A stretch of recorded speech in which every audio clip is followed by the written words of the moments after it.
എല്ലാവർക്കും സലു സിമ്പിൾ റെസിപ്പീസിലേക്ക് സ്വാഗതം. ഇന്ന് നമുക്കൊരു അടിപൊളി മുട്ട മസാല ഉണ്ടാക്കാൻ വേണ്ടി ഒരു പാനിലേക്ക് 3 ടേബിൾ സ്പൂൺ ഓയിൽ ഒഴിച്ച ശേഷം പട്ട, ഗ്രാമ്പു, ഏലക്ക, പെരിഞ്ചീരകം ഇത്രയും കൂടി ഇട്ട ശേഷം ഞാൻ ഒന്ന് മൂപ്പിച്ചു കൊടുക്കുകയാണ് കേട്ടോ. അതൊന്ന് മൂത്ത് വരുമ്പോഴേക്ക് 3 സവാള ഞാനിവിടെ സ്ലൈസ് ചെയ്തെടുത്ത് വെച്ചിട്ടുണ്ട്. അപ്പൊ നമുക്ക് ഈ സവാള ഈ എണ്ണയിലേക്ക് ഇട്ടിട്ട് ഒന്ന് വഴറ്റി കൊടുക്കാം. അപ്പൊ നമ്മള് ഈ ഒരു രീതിയിൽ ഉണ്ടാക്കണമെങ്കിൽ നല്ല അടിപൊളി മുട്ട റോസ്റ്റ് നിങ്ങൾക്ക് തയ്യാറാക്കിയെടുക്കാൻ പറ്റും. എന്നിട്ട് നമുക്ക് ഇതുപോലെ ഒന്ന് ഇളക്കിയെടുക്കണം. അപ്പൊ ആ സവാള ഒന്ന് മൂത്ത് വരണം കേട്ടോ. മൂക്കുന്നതിന് മുൻപ് നമ്മൾ പൊടിയിട്ട് കഴിഞ്ഞാൽ ശരിയാകത്തില്ല. അപ്പൊ അതുപോലെ മൂത്ത് വന്ന ശേഷം ഞാൻ ഇതിലേക്ക് 1 ടേബിൾ സ്പൂൺ ഇഞ്ചി വെളുത്തുള്ളി പേസ്റ്റും കൂടി ചേർത്തിട്ട് ഇതുപോലെ ഒന്ന് ഇളക്കി കൊടുക്കാണ്.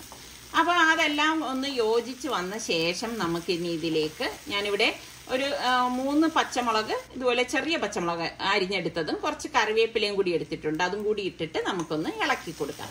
പച്ചമുളകൊക്കെ നിങ്ങളുടെ എരിവിന്റെ പാകത്തിന് ചേർത്ത് കൊടുത്താൽ മതിയാവും. ഇതുപോലെ ഒന്ന് ഇളക്കി കൊടുക്കണം. ഇനി ഇതിലേക്ക് നമുക്ക് 1 ടീസ്പൂൺ കുരുമുളക് പൊടി, 1/2 ടീസ്പൂൺ മഞ്ഞൾപ്പൊടി, 1 ടീസ്പൂൺ മല്ലിപ്പൊടി, 1 ടീസ്പൂൺ ഗരം മസാല പൊടി, 1/2 ടീസ്പൂൺ പെരിഞ്ചീരകപ്പൊടി, 2 ടീസ്പൂൺ കാശ്മീരി ചില്ലി പൗഡർ കേട്ടോ.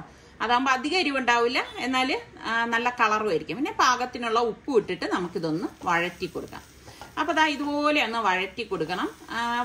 അതിനുശേഷം ഇനി നമുക്കിതിലേക്ക് ഞാനിവിടെ 2 തക്കാളിയാണ് എടുത്തിരിക്കുന്നത്. ചെറിയ 2 തക്കാളി, വലുതാണെങ്കിൽ ഒരെണ്ണം ചേർത്ത് കൊടുത്താൽ മതി. തക്കാളിയും കൂടി ഇട്ടിട്ട് നമുക്കിതൊന്ന് ഇളക്കി കൊടുക്കാം. അപ്പൊ തക്കാളി പെട്ടെന്നൊന്ന് വഴണ്ടി കിട്ടാൻ വേണ്ടിയിട്ട് ഞാൻ ഇതുപോലെ ഇളക്കിയ ശേഷം ഇതിന്റെ മൂടി കൊണ്ടൊന്ന് മൂടി വെച്ച് കൊടുക്കാം.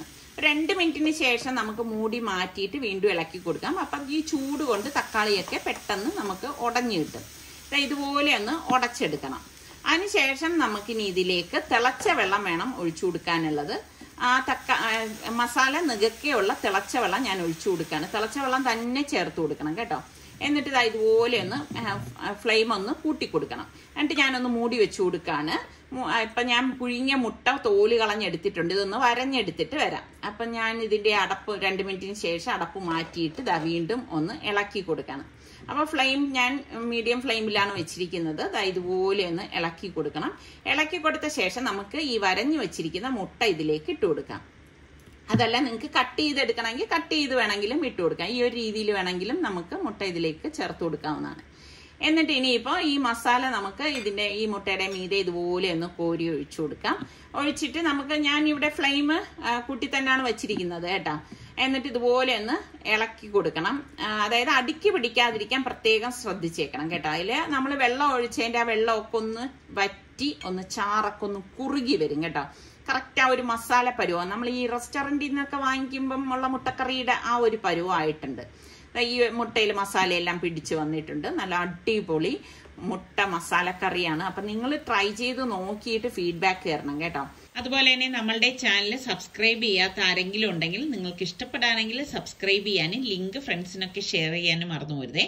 അടുത്ത നല്ല റെസിപ്പിയുമായി കാണുന്നത് വരെ എല്ലാവർക്കും ബൈ.